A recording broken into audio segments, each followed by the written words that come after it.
Hey, welcome to my midlife crisis. This is Hairbrush Poetry Jam, and today I'm going to read for you a poem I wrote called Unseen.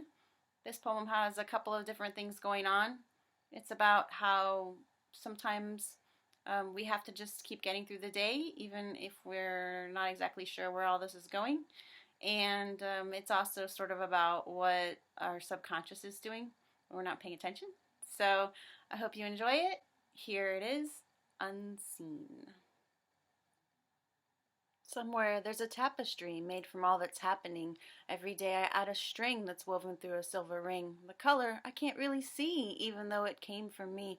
Faithfully with it I weave another row, then add a bead. When morning comes I softly sigh, reflect upon my thready life, and think about patterns gone by and how the knitting made me cry. I mourn the colors in the night, wonder why I have no sight. Thoughts forlorn, I long for light. If only sadness made it bright. Another string will then appear, just as I can feel the fear of running out as loose ends near and having nothing left in here. My heart will blindly weave this prayer, but I won't see an image there till with a whisper in my ear I hear, "Time to wake up, my dear." Okay, so this is my poetry robe. I wanted to just tell you a little bit about it because I try to wear it a lot whenever I'm writing, and there's a couple different reasons for that.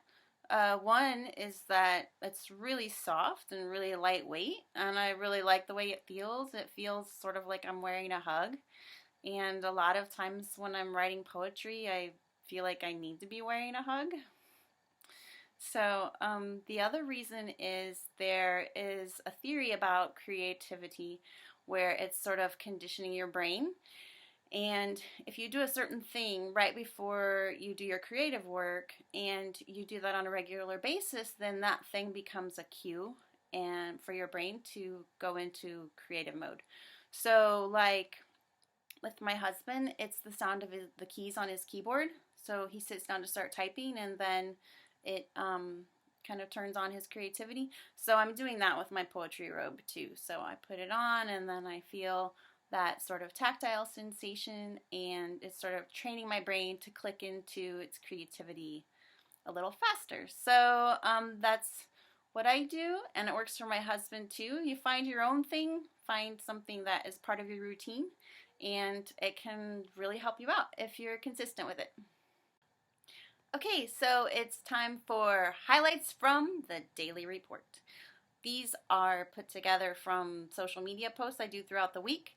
So here's a little sampling of the lifestyle that I live with my husband and 2 kids and 4 dogs. So here we go.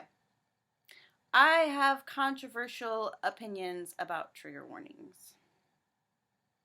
What is our plan for getting Jeff Bezos' accountant on board with our plan for secretly solving homelessness? Do not forget to buy marshmallows.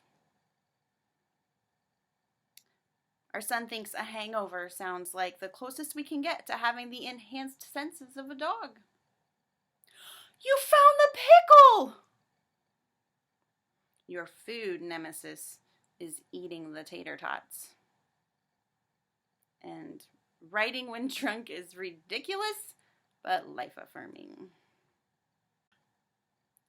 Okay, so there's only one thing left to do.